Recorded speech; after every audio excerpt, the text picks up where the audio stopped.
What's up everyone, it's Endymion, and yet again we have woke weirdos pushing racist identity politics to mask their own incompetence when it comes to modern media and the things that are being created. So in this video, I'll be talking about Disney's The Marvels, and later on we'll dive into Netflix's live-action One Piece, which has taken the world by storm. And woke weirdos are not happy about it. To begin, let's look at this article from Bounding Into Comics where the Marvel's director Nia DaCosta is pulling both the racism and sexism excuses as to why her upcoming film will be awful. In case you somehow don't know, the Marvel stars Brie Larson as the worst superhero in existence alongside the girl from that show that nobody watched.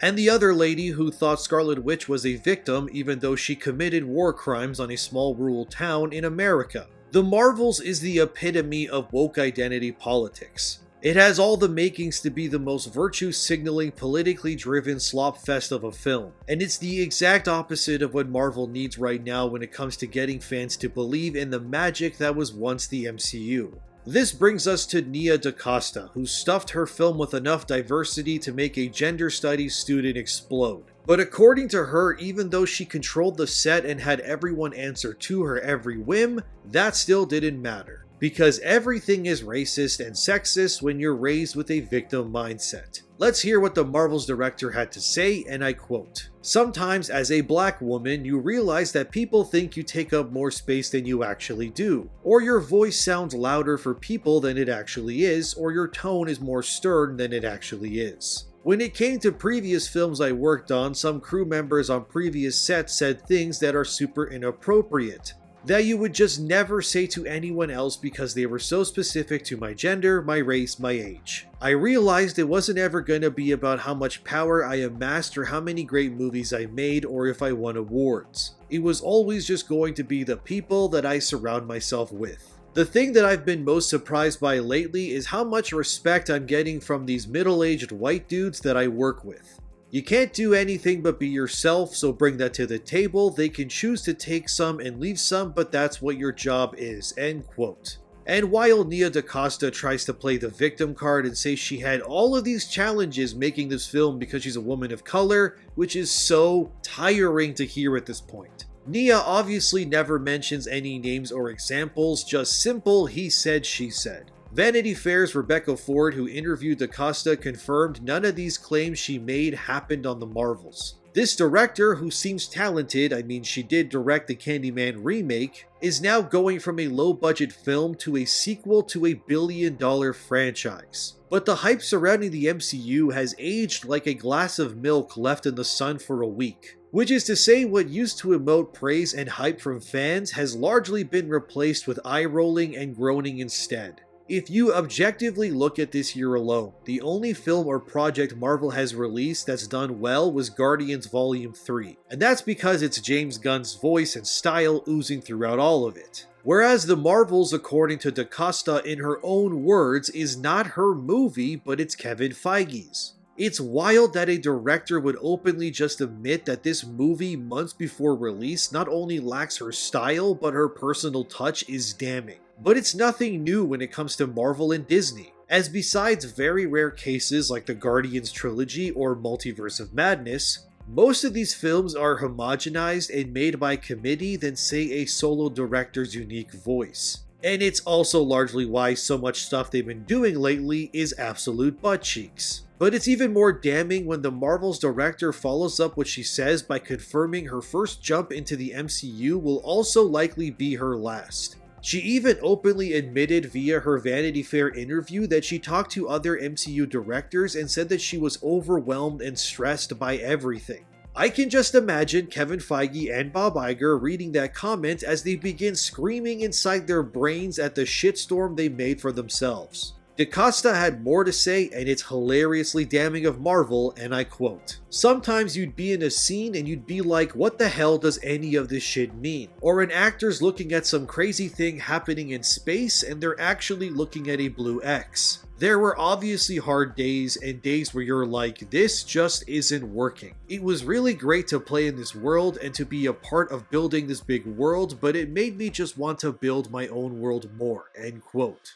So, we have yet another director who openly admits that the process of making these big superhero movies movies is a corporate hellscape where ideas go to die. But at the same time, none of this is surprising either really. Especially when the director was headhunted and hired specifically because of her politics and identity over her resume and abilities. Look, I'm not saying DaCosta is a bad filmmaker, but she obviously doesn't have the experience of other MCU directors like the Russo brothers or even Ryan Coogler. This is yet another classic example of someone being diversity hired for ESG reasons to fulfill quotas for a corporation. It's no surprise Disney and Marvel especially have done a complete 180 when it comes to the MCU. In its golden era, the MCU was much less about woke identity politics and instead about telling great stories. Stuff like the Avengers changed cinema for better and for worse, and things like Infinity War, Civil War, and Endgame have gone down in history as you just had to be there moments when it comes to theater experiences. But let's be real that the current state of the MCU is a shadow of its former self.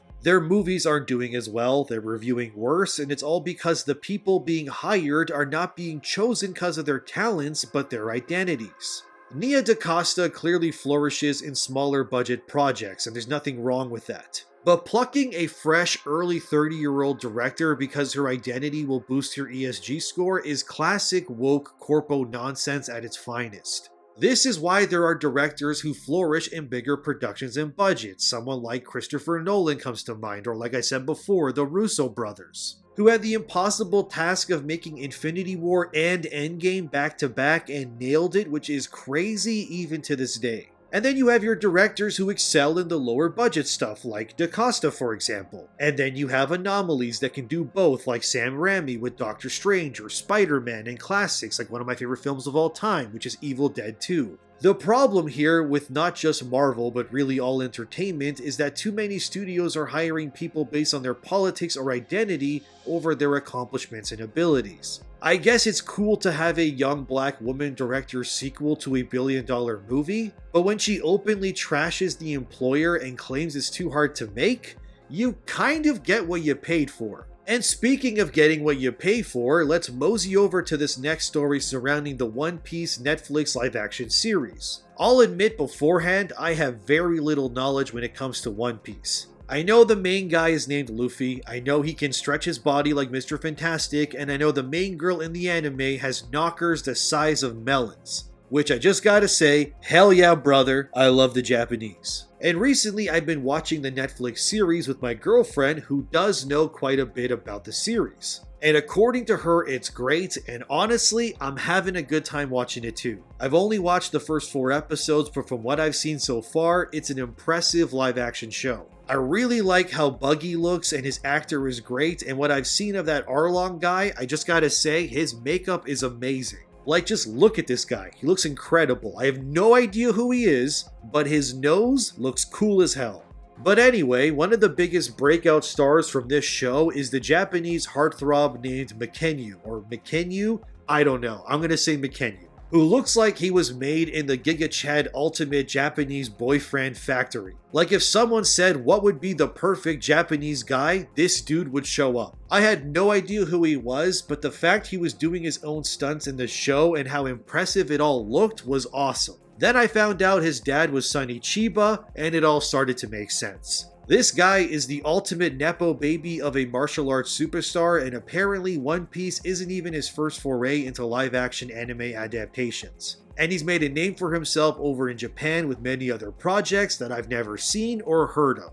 The point I'm trying to make here is that this guy was clearly already established and proved his worth long before he starred in One Piece as Zoro. And honestly, the more I watch, I gotta say, it's not surprising at all. But of course, like always, weirdos are mad that Zoro's actor made roughly 4 times the amount She-Hulk's leading actress did in that Disney Plus series. And that this is a gotcha example of how sexism is still hurting the pay gap between male and female actors. Apparently, Mackenyu made around $220,000 an episode on One Piece for a grand total of $1.76 million.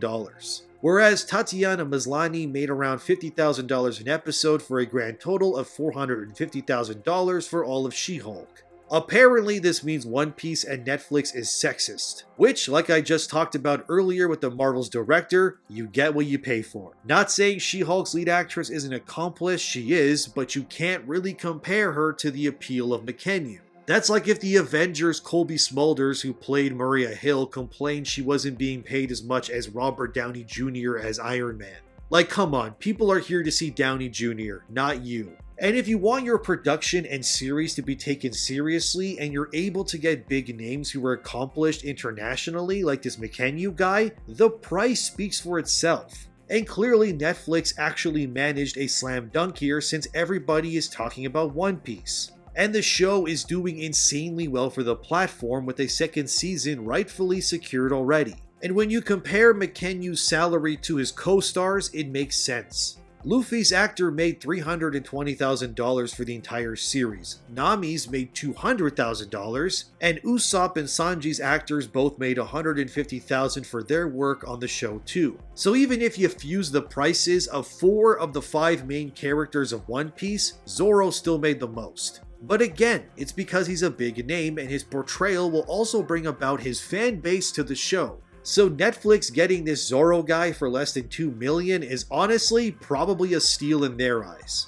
But like I said, he clearly wasn't hired because of identity politics. He was hired because Zoro is canonically Japanese and the guy looks like they ripped the character out of the manga onto the screen. It's the tired argument you hear all the time from any corner of entertainment. Why do male soccer players or male basketball players make more than female ones? Because people buy more tickets and merchandise when it comes to male players. Because it's higher stakes, the ad revenue is higher on commercial breaks and the fans engage with the male players' competition more. But at the same time, these same weirdos are silent when you ask them, well, why do female models make more than male ones? Why does Zendaya make so much modeling when compared to some random male model? Is it sexism? Or could it be that people's talents, experiences, and portfolios dictate what they're worth? Plus, in terms of modeling, of course women models will make more because women consume that sort of stuff like clothing and makeup at an exponentially higher rate than the male demographic. So obviously, if a hot, desirable, big following female model promotes your makeup or clothing line,